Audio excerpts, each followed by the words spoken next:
Hello दोस्तों, आप सभी का बहुत बहुत स्वागत करते हैं आप सबके अपने YouTube channel reasoning bye Sandeep Yadav. कैसे हैं आप सभी लोग? उम्मीद करते हैं आप सभी लोग स्वस्थ होंगे। प्यारे दोस्तों, आप सभी लोग जानते हैं पिछली क्लासेस में हमने आप सभी को स्टेटमेंट एंड आर्गूमेंट के जो कंसेप्ट होते हैं मैंने आपको बताया था।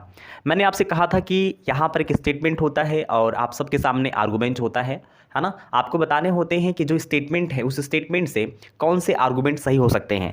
स्टेटमेंट बेसिकली क्या होता है? स्टेटमेंट एक एडवाइस के रूप में होती है, आपसे सलाह ली जाती है।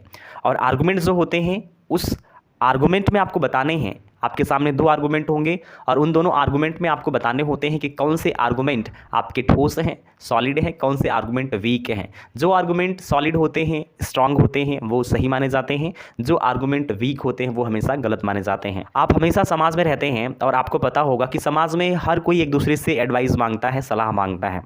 और सलाह मांगेगा तो उसके आर्गूमेंट भी अनेक प्रकार के होते हैं। तो आपको बताने हैं कि कौन से आर्गूमेंट सॉलिड होते हैं, कौन से आर्गूमेंट वीक होते हैं। और इस चीज़ की जानकारी आपको किस प्रकार से होगी मैं आपको बताने वाला हूं आज की क्लास में। तो आप सभी लोग हमारे साथ बने रहिएगा। आज की क्लास में हम आपको स्टेटमेंट से आर्गूमेंट को फाइंड करना सिखाएंगे, कौन से आर्गूमेंट आपके सॉलिड होते हैं, है ना। मैंने आप सभी को क्या बताया था कि स्टेटमेंट एक आपके सामने जो स्टेटमेंट होता है वो एक एडवाइस के रूप में होती है। क्या होती है? वो एक एडवाइस के रूप में होती है। याद रखिएगा, जो स्टेटमेंट होता है वो क्या है? जो स्टेटमेंट होता है मैंने आप सभी को बताया था, स्टेटमेंट जो होता है बेसिकली एक एडवाइस होती है। क्या होती है? एक एडवाइस होती है, एक एडवाइस के रूप में होती है ना। एडवाइस के रूप में होती है और आप सभी के क्वेश्चन में आर्गूमेंट दिया रहता है और आपको पहचानना होता है कि कौन से आर्गूमेंट आपके सॉलिड हैं, कौन से आर्गूमेंट आपके वीक हैं, है ना। कौन से आर्गूमेंट आपके सॉलिड हैं, कौन से आर्गूमेंट आपके वीक हैं। अब इसके पीछे का आप बोलोगे यस, है ना, या आप बोलोगे नो, है ना। जैसे क्या होता है, मैं कहूँ आपसे कि क्या आपको बाज़ार जाना चाहिए, कोई बोलेगा हाँ, कोई बोलेगा नहीं। जो हाँ बोलेगा हाँ आपको बाज़ार जाना चाहिए, या एक व्यक्ति है दूसरा जो बोलेगा नहीं आपको नहीं जाना चाहिए। तो यहाँ पर हाँ जाना चाहिए, नहीं नहीं जाना चाहिए, ये डिसाइड नहीं करता है कि कौन से आर्गूमेंट ठोस होंगे। भाई कौन से आर्गूमेंट ठोस होंगे उसके पीछे का रीज़न बताएगा। तो यहाँ पर आपने हाँ बोला तो उसके पीछे का आपको रीज़न देना पड़ेगा, तब आपके आर्गूमेंट ठोस माने जाएंगे ना भाई। यहाँ पर उसके पीछे का रीज़न बताना पड़ेगा आपको और रीज़न ही डिसाइड करेगा कि कौन से आर्गूमेंट सही है, कौन से आर्गूमेंट गलत है। ठीक है, मैंने आपको बताया सिंपल सा तरीका कि स्टेटमेंट एक एडवाइस के रूप में होगी, आपसे एक सलाह मांगी जाएगी और यहाँ पर एक आर्गूमेंट यहाँ पर दो होंगे। जैसे सलाह मांगी गई, क्या आपको रीजनिंग पढ़ना चाहिए, क्या आपको रीजनिंग पढ़ना चाहिए, क्या आपको रीजनिंग पढ़ना चाहिए। कोई आपसे ये एडवाइस मांगा, क्या आपको रीजनिंग पढ़ना चाहिए, है ना। या यहाँ पर बोलते क्या हमें रीजनिंग पढ़ना चाहिए, है ना। तो यहाँ पर किसी ने आपसे सलाह पूछी, सलाह मांगी कि क्या हमें रीजनिंग पढ़ना चाहिए। तो आपके सामने आर्गूमेंट मतलब आप जवाब दोगे, है ना, आर्गूमेंट के रूप में। तो यहाँ पर अगर बोलोगे आप हाँ, दो व्यक्ति हैं उसमें से एक ने बोला हाँ पढ़ना चाहिए, तो उसके पीछे का रीज़न बताना होगा कि क्यों रीजनिंग पढ़ना चाहिए। एक व्यक्ति है जो बोल रहा है कि नहीं आपको रीजनिंग नहीं पढ़ना चाहिए, तो वो नहीं बोल रहा है तो उसके पीछे का रीज़न क्या है। अब ये रीज़न डिसाइड करेगा कि कौन से आर्गूमेंट सॉलिड होंगे, कौन से आर्गूमेंट वीक होंगे। क्लियर है? इतनी बात तो समझ में आई ना आपको। चलो अब हम आपको बताना चाहते हैं कि आर्गूमेंट, मैंने आप सभी को बताया कि कैसे पता चलेगा कि भाई कौन सा रीज़न सॉलिड है, कौन सा रीज़न सॉलिड है, कौन सा रीज़न वीक है, कौन सा रीज़न क्या है, वीक है। आपको कैसे पता चलेगा? तो मैं आज की क्लास में आपको बताने वाला हूं कि कौन से रीज़न आपके सॉलिड होते हैं, कौन से रीज़न आपके वीक होते हैं। ठीक है, रीज़न बेसिकली यहाँ पे आर्गूमेंट की बात हो रही, कौन से आर्गूमेंट आपके सॉलिड होंगे, कौन से आर्गूमेंट आपके वीक होंगे। ठीक है, तो मैं आपको बताना जा रहा हूँ आपको कि आर्गूमेंट के बारे में कि कैसे हम पहचानते हैं कि कौन से आर्गूमेंट हमारे सॉलिड होते हैं, कौन से आर्गूमेंट हमारे वीक होते हैं। ठीक है, तो आप सभी लोग हमारे साथ बने रहिएगा। वीडियो को लाइक नहीं किया तो वीडियो को लाइक कर दीजिएगा। आज की क्लास बहुत ही बेहतरीन होने वाली है, बहुत ही शानदार होने वाली है। और आज की क्लास में मैं गारंटी के साथ कह सकता हूँ कि यदि आपने आज की क्लास ले ली तो एक क्वेश्चन तो फिक्स है आपका, चाहे एसएससी जीडी हो, चाहे यूपी पुलिस हो, चाहे एसएससी का कोई एग्जाम हो, मैं आपको बता दूं एक क्वेश्चन तो फिक्स है यहाँ से। ठीक है, तो आज की क्लास अगर आपने अच्छे से ज्वाइन कर ली, अच्छे से देख ली, तो मैं प्रॉमिस करता हूं, वादा करता हूं, इस बात की गारंटी लेता हूं कि आपको एक क्वेश्चन तो मिलना तय है। ठीक है, तो आप लोग बने रहिएगा हमारे साथ। अब आर्गूमेंट की बात करते हैं। मैंने कहा आर्गूमेंट दो प्रकार के होते हैं। आर्गूमेंट कितने प्रकार के होते हैं भाई? दो प्रकार के होते हैं। एक आर्गूमेंट मैंने आपको बताया था कि एक आर्गूमेंट आपका होता है सॉलिड, एक होता है आपका वीक, है ना। सॉलिड आर्गूमेंट क्या होते हैं? वीक का मतलब मैंने बताया था कमज़ोर, है ना, कमज़ोर। वीक का मतलब क्या होता है? कमज़ोर होता है। और यहाँ पर सॉलिड का मतलब क्या होता है? ठोस होता है, ठोस या मजबूत। ठीक है, अब मैंने पहला पॉइंट बताया था कि भाई जो आपके आर्गूमेंट सॉलिड होते हैं ना, अगर आपका आर्गूमेंट किसी फैक्ट पर आधारित होगा, फैक्ट या यूनिवर्सल ट्रूथ, है ना, यूनिवर्सल ट्रूथ पर आधारित होगा, यूनिवर्सल ट्रूथ पर आधारित होगा, या किसी सेइंग, है ना, सेइंग पर आधारित होगा, तो ये आपके आर्गूमेंट क्योंकि सेइंग भी तो एक फैक्ट ही होता है, फैक्ट पर ही तो कोई बात आप बोलते हो। तो ये अगर होगा तो आपका आर्गुमेंट सॉलिड होगा। दूसरा, अगर कोई व्यक्ति एक्सपीरियंस के बेसिस पर अनुभव के आधार पर कोई आर्गुमेंट देता है तो वो भी सही होता है। तीसरा, यदि गवर्नमेंट की कोई अथॉरिटीज़ होगी ना, गवर्नमेंट यानी सरकार की कोई अथॉरिटीज़ होगी, जैसे आपका सुप्रीम कोर्ट हुआ, है ना, सुप्रीम कोर्ट हुआ, यूनाइटेड नेशन हुआ और एक्सेट्रा, इस प्रकार की सरकार की बहुत सारी पॉलिसीज़ होती है, उसके अंतर्गत कोई उससे रिलेटेड कोई उस गवर्नमेंट की अथॉरिटीज़ के बेसिस पे अगर कोई आप आर्गुमेंट करते हैं तो वो आर्गुमेंट आपके ठोस माने जाते हैं, सॉलिड माने जाते हैं। फिर मैंने आप सभी को बताया था कि जैसे आपके आर्गुमेंट वीक भी होंगे ना, तो उस आर्गुमेंट में एक वर्ड आप यूज़ कर लेंगे कि दिस इज़ वन वे, है ना, यह एक तरीका है, यह एक तरीका है। तो दिस इज़ वन वे, यानी कि आप अपने आर्गुमेंट में वन वे वर्ड का यूज़ कर लेंगे, वन वे, है ना, यह एक तरीका है, तो एक तरीका है। तो मैं आपको बताऊं, अगर इस शब्द का यूज़ करते हैं आप, वन वे शब्द का, या एक तरीका है, यह एक तरीका है, तो वो आपका आर्गुमेंट सॉलिड होता है।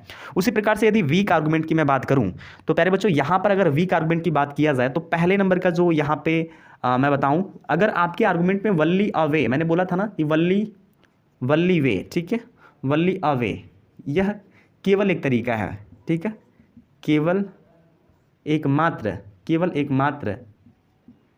तरीका है। अगर इस शब्द का यूज़ करेगा ना तो ये आपके आर्गुमेंट वीक कहलाते हैं। दूसरा क्या है, अगर कोई आपको मुफ्त की सलाह देता है, एडवाइस, अगर आप मुफ्त की किसी को सलाह देते हैं, एडवाइस का मतलब क्या होता है, आपको मुफ्त में सलाह नहीं देनी है किसी को, अगर कोई मांगता है तो देना चाहिए। कहने का मतलब यदि हमारे पास नॉलेज है, अगर कोई हमसे मांगता है, यदि कोई हमसे सीखना चाहता है तो हम उसी को सिखाएंगे, जो नहीं सीखना चाहता है हम उसके आगे हम क्यों नहीं कहते हैं कि भैंस के आगे बीन बजावे। वही चीज़ है कि जिसको भाई नहीं चाहिए सलाह, हम ज़बरदस्ती सलाह घूम घूम बांट रहे हैं। भाई जिसको ज़रूरत है उसको सलाह दी जाती है ना, कि आप खुद सलाह दूसरे को बिन मांगे दे रहे हैं, तो यहाँ पर मुफ्त की एडवाइस आपको नहीं देनी है, नहीं तो आपका आर्गुमेंट क्या हो जाएगा, वीक हो जाएगा। दूसरा मैं आपको बताऊँ, यहाँ पर आपको एम्बिगस आपको बातें नहीं करनी है, अस्पष्ट या संदेहपूर्वक, है ना, संदेहजनक आपको बातें नहीं करनी है, संदेहजनक, या आप बोल सकते हैं संदेहजनक, या आप एक वर्ड यूज़ कर सकते हैं अस्पष्ट, है ना, अस्पष्ट आपको बातें नहीं करनी है। दूसरा, अगर मैं आपसे कहूं कि यहाँ पर आपको कंपैरिजन भी नहीं करने हैं, ठीक है, यहाँ पर कंपैरिजन भी नहीं करना, मैंने आप सभी को बताया था कंपैरिजन करेंगे तो गलत माना जाएगा। आपको तुलना नहीं करनी है कि देखिए वो जो लड़का है आज गवर्नमेंट जॉब कर रहा है, तुम क्या कर रहे हो, तो यहाँ पर कंपैरिजन नहीं करना चाहिए। जैसे ये जो देश, अगर मान लीजिए कोई दूसरा कंट्री है, वो कंट्री कोई रूल्स फॉलो करता है और भारत से कहा जाए कि भाई वो देश ये रूल फॉलो करता है तो हमारे देश को भी ये रूल फॉलो करना चाहिए, तो ये आपको कंपैरिजन नहीं करना है। कंपैरिजन के बेसिस पे अगर आप कोई आर्गुमेंट करते हैं तो गलत माना जाता है, तो यहाँ पर ये गलत हो जाएगा, आपको कंपैरिजन नहीं करना है। दूसरा, आपको सुपरस्टिशियस नहीं होना है, ठीक है, सुपरस्टिशियस नहीं होना है, आपको सुपरस्टिशियस से रिलेटेड आपको फैक्ट नहीं देने हैं। आपको सुपरस्टिशियस का मतलब ये है कि आपको अंधविश्वास, है ना, आपको किसी भी अंधविश्वास में नहीं पड़ना है। आप अंधविश्वास के बेसिस पे कोई आर्गुमेंट कर रहे हैं तो वो भी आपके वीक माने जाते हैं।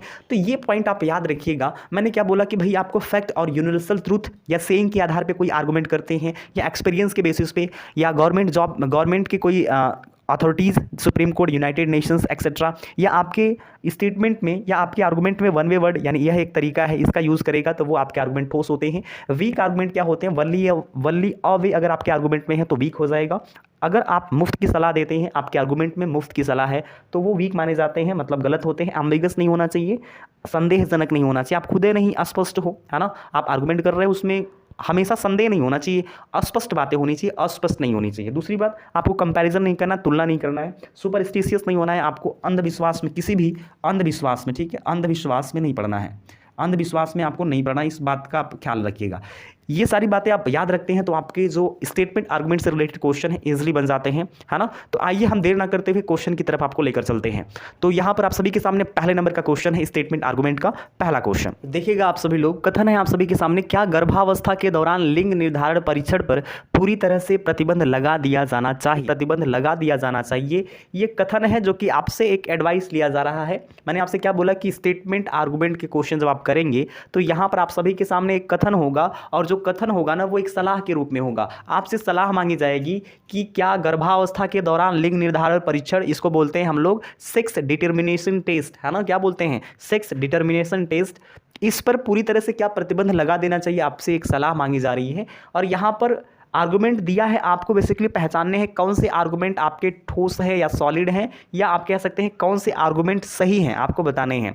मैंने आपको तरीका भी बताया है कि कैसे हम पहचानते हैं कि कौन से आपके आर्गुमेंट ठोस हैं, सॉलिड हैं, कौन से आर्गुमेंट आपके वीक हैं। अगर आपको पहचानना है कि कौन से तर्क सही हैं, कौन से तर्क गलत हैं, तो सबसे पहले आपको ये पहचानना होगा कि भाई कौन से तर्क आपके सॉलिड हैं, कौन से तर्क आपके वीक हैं। सॉलिड के पीछे आपको रीज़न देखना पड़ेगा। अगर रीज़न आपका ठोस होगा तो आप कह सकते हैं जो आपके आर्गुमेंट हैं वो सही हैं। अगर आपके जो तर्क हैं वो, अगर उसके पीछे का रीज़न अगर वीक होगा, रीज़न ठीक नहीं होगा, तो आप कह सकते हो कि भाई आपके जो आर्गुमेंट हैं वे वीक हैं, है ना। तो वीक आर्गुमेंट हमेशा गलत माने जाते हैं, इस बात को याद रखिएगा। यहाँ पर हम लोग देखने की कोशिश करते हैं। देखिए लिखा है आपसे कि आप सभी के सामने पूछा गया कि क्या गर्भावस्था के दौरान सेक्स डिटर्मिनेशन टेस्ट, क्या पूरी तरह से हमें उसको रोक देना चाहिए, या आपसे एक एडवाइस ली जा रही है। तो यहाँ पर तर्क क्या दिया जा रहा है कि हाँ, मैंने आपसे क्या बताया कि तर्क में हाँ होगा, दूसरा नहीं होगा। यदि आप हाँ बोल रहे हो, यदि आप यस बोल रहे हो तो उसके पीछे का रीज़न बताओ, यदि आप नहीं बोल रहे हो तो उसके पीछे का रीज़न बताओ। तो यहाँ पर देखो बोला गया हाँ, अब हाँ बोला गया तो इसके पीछे का रीज़न बताया जा रहा है कि इससे मादा भ्रूण की अंधाधुंध हत्या होती है और अंततः सामाजिक असंतुलन होगा। जी हाँ, बिल्कुल, कहने का मतलब ये है कि बोला जा रहा है कि इससे मादा भ्रूण की जो अंधाधुंध हत्या होती है और अंततः सामाजिक असंतुलन होगा। इसका मतलब ये है कि आप सभी लोग जानते हैं कि यदि सेक्स डिटर्मिनेशन टेस्ट को पूरी तरह से प्रतिबंध लगा दिया जाएगा, क्योंकि आजकल समाज में देख पा रहे हैं कि जहां पर रेशियो आप जानते होंगे कि अगर पुरुषों की संख्या 1000 है तो पहले क्या हुआ करता था कि 1000 से कम, है ना, लेस देन 100, आप बोल सकते हैं लेस देन 1000। तो इसका मतलब ये है कि जहां पर मेल रेशियो 1000 था वहां पे लेस देन 100, आपको मैं बताऊं 1000 महिलाओं की जो संख्या थी 1000 पुरुषों से कम थी। अगर पुरुषों की संख्या 1000 थी पहले, तो महिलाओं की संख्या कम हुआ करती थी। उसका रीज़न क्या था मैं आपको बताऊं, क्योंकि वहाँ पर सेक्स डिटर्मिनेशन जो टेस्ट था वो पूरी तरह से अलाउड था, लोग करा लेते थे। उनको पता चल जाता था कि वहाँ पे एक मादा भ्रूण है, मतलब वहाँ पे एक लड़की का जन्म होने वाला है, तो लोग क्या करते थे कि पहले ही अपना उस भ्रूण को ख़त्म कर देते थे। ठीक है, मादा भ्रूण को क्या करते थे, पूरी तरह से ख़त्म कर देते थे। और इस प्रकार से जो फीमेल रेशियो था, या आप बोल सकते हैं मादा भ्रूण का जो रेशियो है या फीमेल रेशियो आप कह सकते हैं, वो दिन प्रतिदिन घटता जा रहा था। तो इसलिए आप जान सकते हैं, देख सकते हैं कि 1000 जब पुरुष होते थे तो वहाँ पर महिलाओं की संख्या 1000 से कम होती थी। इससे क्या होता था, इससे क्या हो सकता था, आप सभी लोग जानते हैं कि इससे हमारा पूरा समाज धीरे धीरे खत्म होने की कगार पर चला जाता अगर इस प्रकार से होता तो। ठीक है, क्योंकि हम माँ से ही तो हैं, हम फीमेल जनरेशन, हमारा जो जनरेशन है वो फीमेल से ही तो है। तो अगर इस प्रकार से जो महिलाओं का रेशियो है अगर घटता जाएगा तो इससे हमारा जो समाज है ना, पूरी तरह से खतरे में पड़ सकता है। इसलिए यहाँ पर इस चीज़ को मेंटेन रखने के लिए सेक्स डिटर्मिनेशन टेस्ट को पूरी तरह से प्रतिबंध लगा दिया गया, जिसकी वजह से आज का परिणाम अगर मैं बताऊँ, आज इस समय का परिणाम, तो 1000 अगर पुरुष होंगे ना तो महिलाओं की संख्या 1000 प्लस चल रही है ना। 1000 पुरुषों पर महिलाओं की संख्या 1000 प्लस है। तो इस चीज़ को आप देख सकते हैं, इसका सेम प्रमाण है सेक्स डिटर्मिनेशन टेस्ट। ये टेस्ट पूरी तरह से बाध्य है, इंडिया में ये पूरी तरह से बाध्य है, प्रतिबंध लगा दिया गया है कि कोई भी सेक्स डिटर्मिनेशन टेस्ट करते समय पकड़ा गया तो उसको पूरी तरह से जेल हो सकती है ना। तो यहाँ पर ये पूरी तरह से प्रतिबंध लगा दिया गया। तो वही बोला जा रहा है कि हाँ, इससे मादा भ्रूण की अंधाधुंध जो हत्या होती है और अंततः सामाजिक असंतुलन होगा। जी हाँ, ये पहले नंबर का जो कोर्स ऑफ एक्शन है, ये पहले नंबर का जो आर्गुमेंट है, तो आप इस बात को बोल सकते हो कि हाँ सर, पहले नंबर का जो आर्गुमेंट है वो सही है, क्योंकि बहुत सारे लोग मादा भ्रूण की हत्या कर देते थे। उससे ये जो लोग सेक्स डिटर्मिनेशन टेस्ट कराते थे वो लोग नहीं करा पाएंगे और वो पता भी नहीं लगा पाएंगे कि पेट में वास्तव में मेल है या फीमेल है। तो इस चीज़ का वो पता नहीं लगा पाएंगे। तो इससे क्या होगा कि जो भी आपके मादा भ्रूण होंगे उनकी सुरक्षा हो पाएगी और हमारे जो फीमेल्स की जो संख्या है, फीमेल्स की जो रेशियो में जो फीमेल्स की संख्याएँ हैं उसमें काफ़ी बढ़ोतरी होगी, जिससे हमारा समाज आगे बढ़ेगा, हमारी जनसंख्या वृद्धि होगी महिलाओं की संख्या में, जिससे हमारा समाज सुरक्षित रहेगा। ठीक है, तो इस चीज़ को आप समझ सकते हैं। दूसरा क्या है कि नहीं, लोगों को उनके अजन्मे बच्चों के बारे में जानने का अधिकार है। यहाँ पर ये बोला जा रहा है कि यहाँ पर जो सेक्स डिटर्मिनेशन टेस्ट है ये अलाउड होना चाहिए, इस पर प्रतिबंध नहीं लगाया जाना चाहिए, क्योंकि यहाँ पर हर किसी को अपने बच्चे के बारे में जानकारी होनी चाहिए।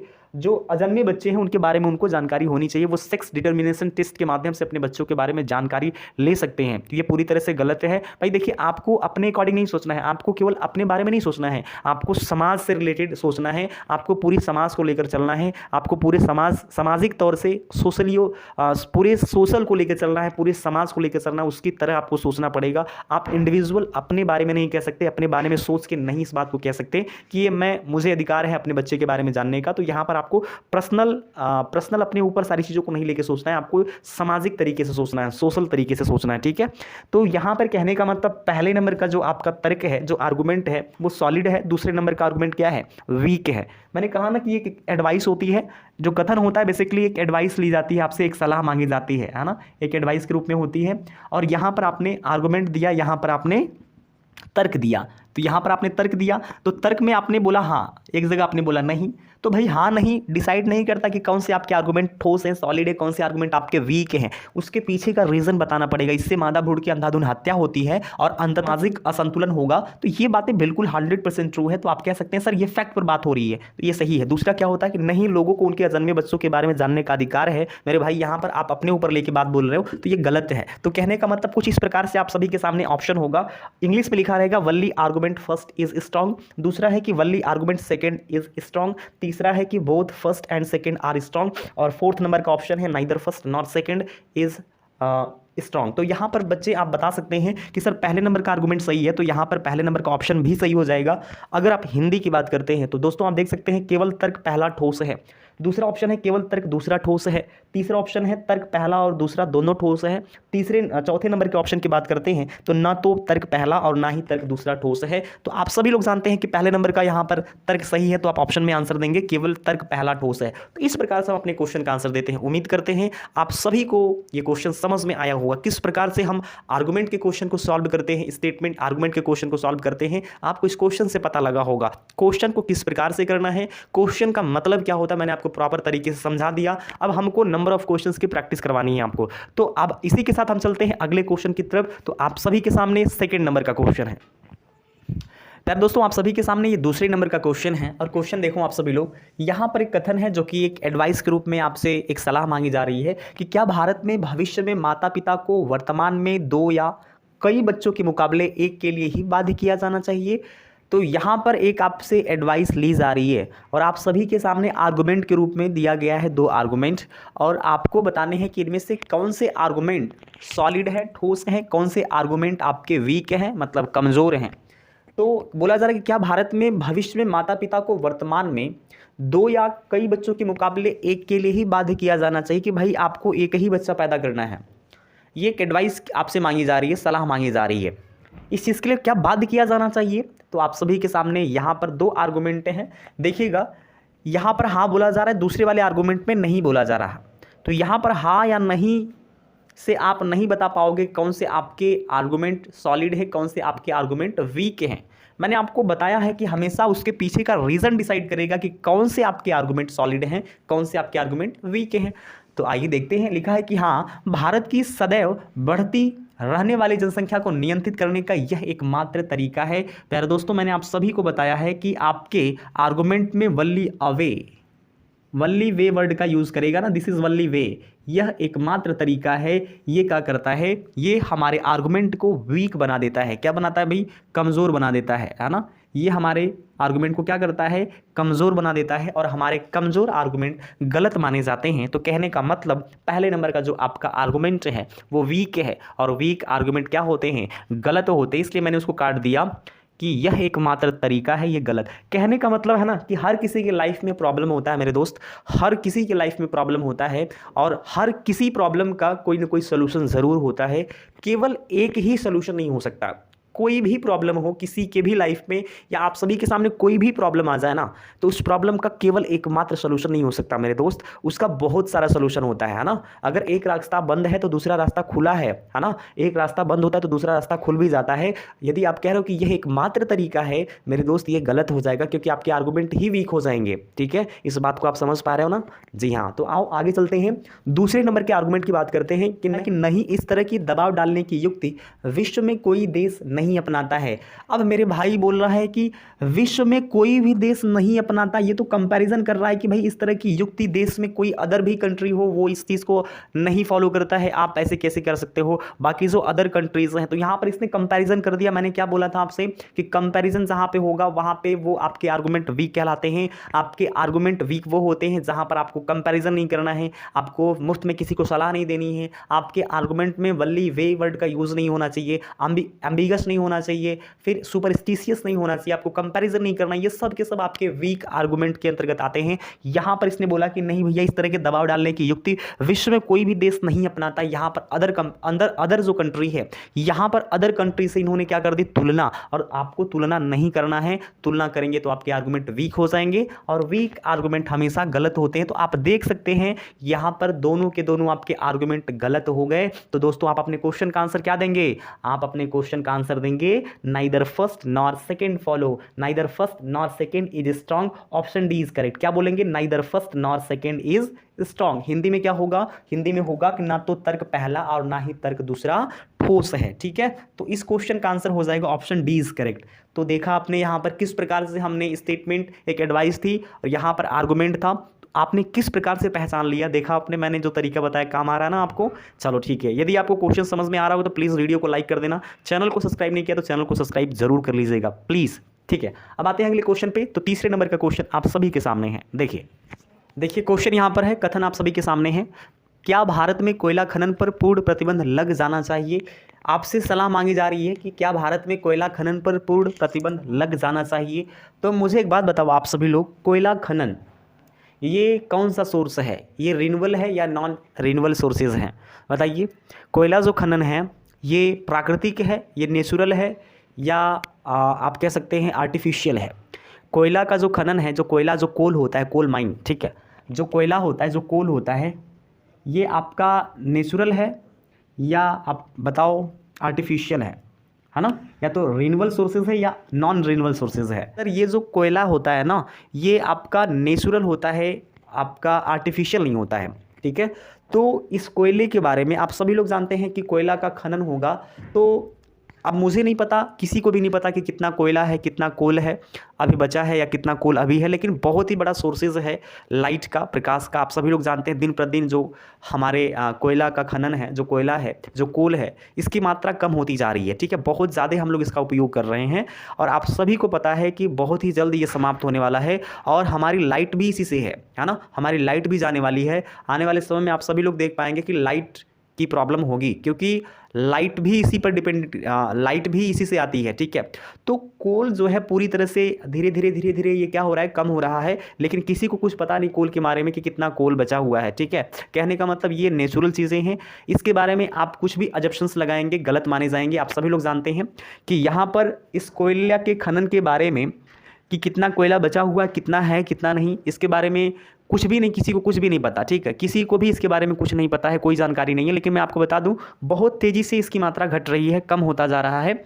और आने वाले समय में लाइट भी क्या हो जाएगी, आपको कम दिखेगी, लाइट भी धीरे धीरे खत्म हो जाएगी। फिर इसके बाद तो हम तो कह रहे हैं कि आज हम आपको पढ़ा रहे हैं लाइट में, फिर लाइट भी नहीं होगी तो कैसे हम लोग पढ़ेंगे। तो कहने का मतलब दिक्कत है, प्रॉब्लम है यहाँ पर। ठीक है, तो यहाँ पर मैंने कहा कि ये रिन्यूएबल सोर्सेज है या नॉन रिन्यूएबल सोर्सेज है, या मैंने बोला नेचुरल है कि आप बताओ आर्टिफिशियल है। तो आपने बोला सर आर्टिफिशियल नहीं, नेचुरल है ये। ठीक है, बहुत बढ़िया, नेचुरल है। तो यहाँ पर एक समस्या है कि क्या इस पर पूरी तरह से प्रतिबंध लगा देना चाहिए कि भाई कोल माइन जो है, कोयला का खनन अब नहीं होगा, इससे दिक्कत हो सकती है, तो बहुत तेज़ी से घट रहा है। तो यहाँ पर पूरी तरह से क्या आप प्रतिबंध लगा देना चाहिए, एक एडवाइस आपसे सलाह मांगी जा रही है। तो यहाँ पर क्या लिखा गया है, तर्क दिया जा रहा है कि हाँ, यदि मौजूदा रफ्तार से खनन कार्य चलता रहे तो कोयला का वर्तमान भंडार अधिक दिन नहीं रहेगा। आप बोल रहे हो कि भैया कोयला का जो खनन है, जो कोल माइन है, यहाँ पर जो कोयला का खनन है ये पूरी तरह से रोक दिया जाए, क्योंकि आप बोल रहे हैं कि बहुत तेज़ी रफ्तार से खनन कार्य चलता रहा तो कोयले का वर्तमान भंडार अधिक दिन तक नहीं रहेगा। आपको कैसे पता कि कितना कोयला बचा हुआ है भाई, ये तो नेचुरल सोर्सेज हैं, ये तो नेचुरल है, किसी को कुछ भी नहीं पता। आप कुछ भी एजम्पशंस लगा रहे हो तो वो सब गलत होगा, आपको पता नहीं कोयला कितना बचा हुआ है, क्योंकि ये तो नेचुरल सोर्सेज है ना। तो ये अगर आप कह रहे हैं कि नहीं, अगर ये तेज़ रफ्तार से अगर इससे खनन कार्य होंगे तो ये बहुत ही जल्द ख़त्म हो सकता है, यहाँ पर लिखा क्या है, कोयले का वर्तमान भंडार अधिक दिन नहीं रहेगा। तो यदि मौजूदा रफ्तार से खनन कार्य चलता रहा तो कोयले का वर्तमान जो भंडार है वो अधिक दिन तक नहीं चलेगा।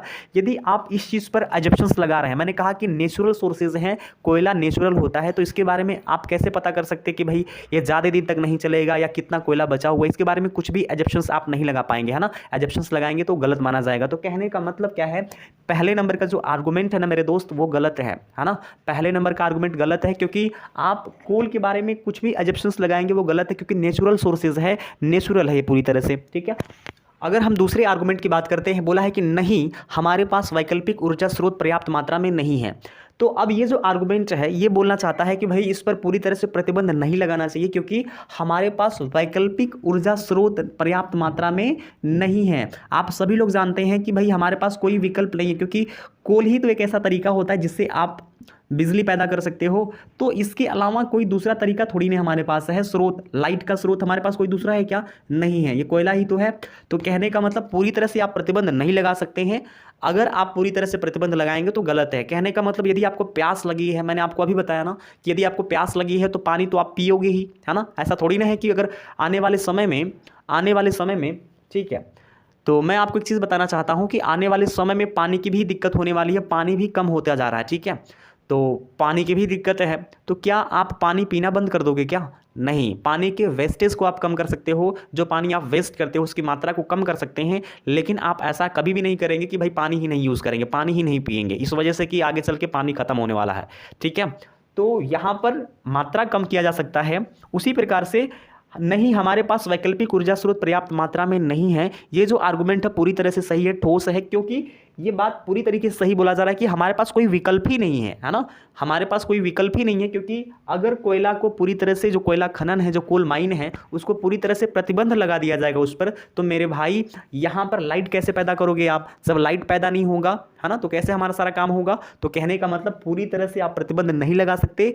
भले ही कोयला जो है उसकी मात्रा कम होती जा रही है और आगे आने वाले समय में ये खत्म भी हो सकता है, लेकिन आप पूरी तरह से प्रतिबंध नहीं लगा सकते। हाँ, उसके यूज़ को कम कर सकते हैं, ये सही है। तो कहने का मतलब नहीं, हमारे पास वैकल्पिक ऊर्जा स्रोत पर्याप्त मात्रा में नहीं है, ये बातें सही हैं कि हमें पूरी तरह से प्रतिबंध नहीं लगाना चाहिए, भले ही हमारे पास कोई ऑप्शन ना हो, है ना। आप सभी लोग जानते हैं कि इसके अलावा कोई ऑप्शन भी नहीं है, कोई स्रोत भी नहीं है ना। इसलिए ये चीज़ें हमें पता है कि इसके अलावा कोई स्रोत नहीं है और ये कम होता जा रहा है, तो पूरी तरह से फिर भी प्रतिबंध नहीं लगा सकते आप, क्योंकि कोई दूसरा ऑप्शन भी नहीं है, तो उसकी मात्रा को कम कर सकते हैं। तो कहने का मतलब क्या है सर, दूसरे नंबर का जो आपका आर्गुमेंट है ना, ये क्या है? सॉलिड है, ठोस है। और जो आर्गुमेंट ठोस होते हैं मेरे दोस्त, वो आपके क्या माने जाते हैं? सही माने जाते हैं। तो इस क्वेश्चन का आंसर क्या हो जाएगा? Only argument second is strong, केवल तर्क दूसरा ठोस है। इस क्वेश्चन का आंसर हो जाएगा केवल दूसरा तर्क ठोस है, ठीक है।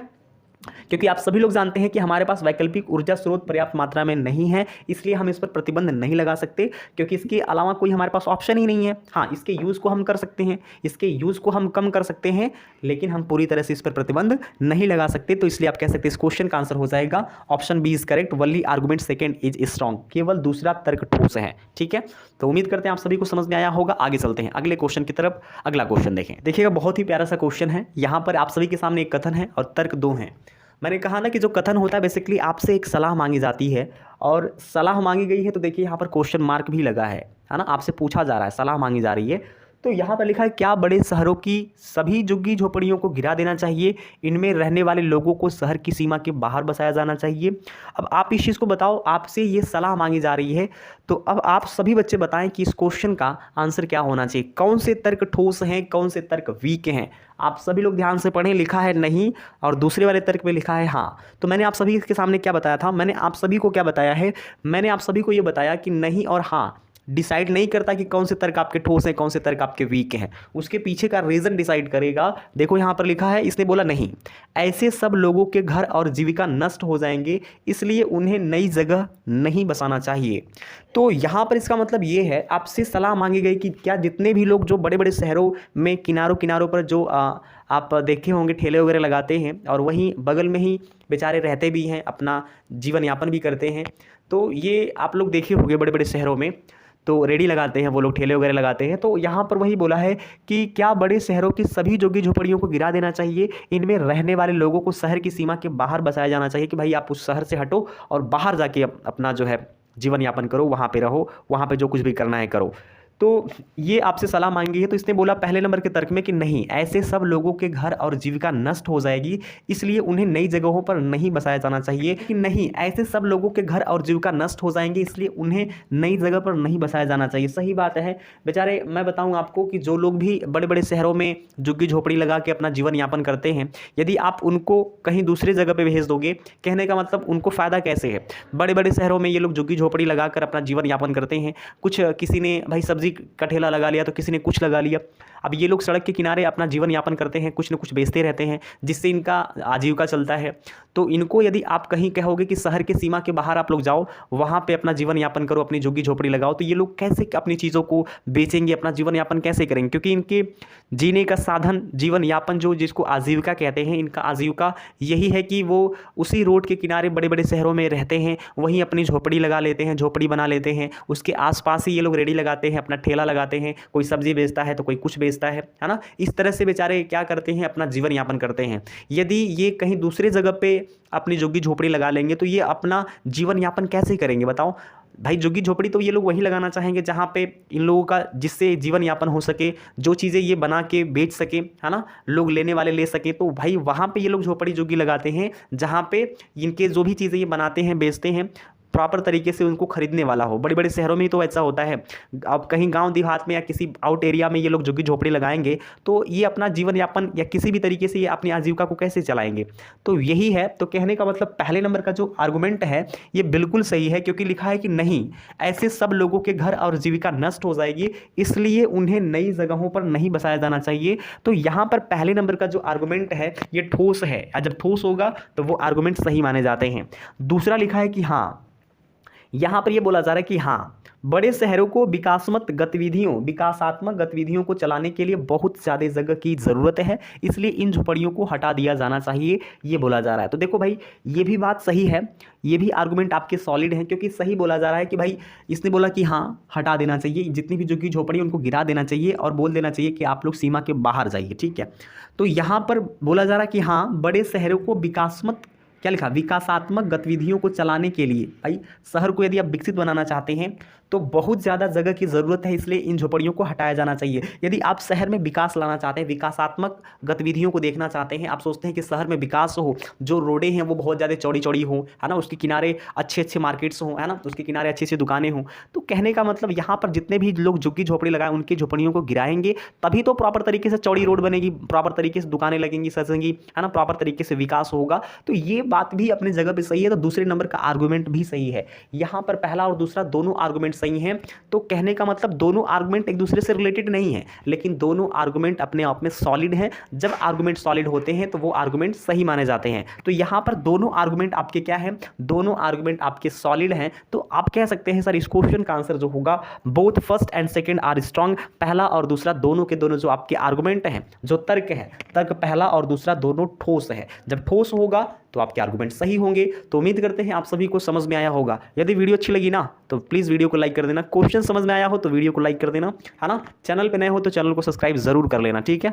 तो आइए चलते हैं अगले क्वेश्चन की तरफ। तो आप सभी लोग अगला क्वेश्चन देखें। कथन है कि क्या भारत में महाविद्यालयों के विद्यार्थियों की विद्यालयों की तरह यूनिफॉर्म होनी चाहिए। ये आपसे एक सलाह मांगी जा रही है और आप सभी के सामने दो आर्गुमेंट हैं, दो तर्क हैं और आपको बताने हैं कि कौन से तर्क ठोस है, कौन से तर्क वीक है ना। तो देखो यहाँ पर, तो पहला जो तर्क है लिखा है कि हाँ, दूसरा है नहीं। मैंने आपको बताया कि हाँ नहीं ये डिसाइड नहीं करता कि कौन से तर्क आपके ठोस हैं, सॉलिड हैं। उसके पीछे का रीज़न डिसाइड करेगा कि कौन से आपके तर्क ठोस हैं, है ना। हाँ, इससे महाविद्यालयों का परिवेश सुधर जाएगा क्योंकि सभी विद्यार्थियों ने परिधान सभ्य ढंग से पहने होंगे। देखिए मैं आपको बताऊं यहाँ पर क्या है ना, यहाँ पर जो हम क्वेश्चन का आंसर देने वाले हैं ये, तो ये जो क्वेश्चन है अलग अलग एग्जाम में अलग अलग इसके आंसर हो सकते हैं। क्योंकि मैं आपको बताऊं लिखा है कि हाँ, इससे महाविद्यालयों का परिवेश सुधर जाएगा क्योंकि सभी विद्यालयों ने परिधान सभ्य ढंग से पहने होंगे। तो पहले नंबर का तर्क तो सही हो जाएगा, है ना, तर्क सही है। दूसरे नंबर का तर्क देखिए लिखा है कि नहीं, महाविद्यालयों के विद्यार्थियों को अनुशासनबद्ध नहीं किया जाना चाहिए और उन्हें मनपसंद कपड़े पहनकर कॉलेज आने की छूट होनी चाहिए। ये भी सही है ना, ये भी सही है। कहने का मतलब दोनों सही है। दोनों तब सही होगा कहने का मतलब दोनों के दोनों जो आपके आर्गूमेंट है वो सही है। लेकिन यदि जैसे आप यूपी पुलिस का एग्जाम दे रहे हैं, आप एसएससी जीडी का एग्जाम दे रहे हैं, आप यूपी का कोई एग्जाम दे रहे हैं, है ना, छोटा मोटा कोई आप एग्जाम दे रहे हैं, तो उसमें अगर ये आर्गूमेंट का क्वेश्चन आता है तो वहां पे ये दोनों के दोनों जो आपके आर्गूमेंट है वो सही हो जाएंगे, है ना, दोनों के दोनों आर्गूमेंट सही हो जाएंगे। तो यहां पर इस क्वेश्चन का आंसर आप देंगे sir both first and second are strong, तर्क पहला और दूसरा दोनों ठोस हैं। लेकिन वही यदि यूपीएससी का क्वेश्चन होता, यही अगर यूपीएससी पूछती सीसेट के पेपर में यही क्वेश्चन, तो आप इस क्वेश्चन का आंसर क्या देते, इस क्वेश्चन का आंसर देते वल्ली सेकंड फॉलो, है ना, वल्ली सेकंड आर्गुमेंट इज स्ट्रांग, वल्ली आर्गुमेंट सेकंड इज स्ट्रांग, केवल दूसरा तर्क ठोस है।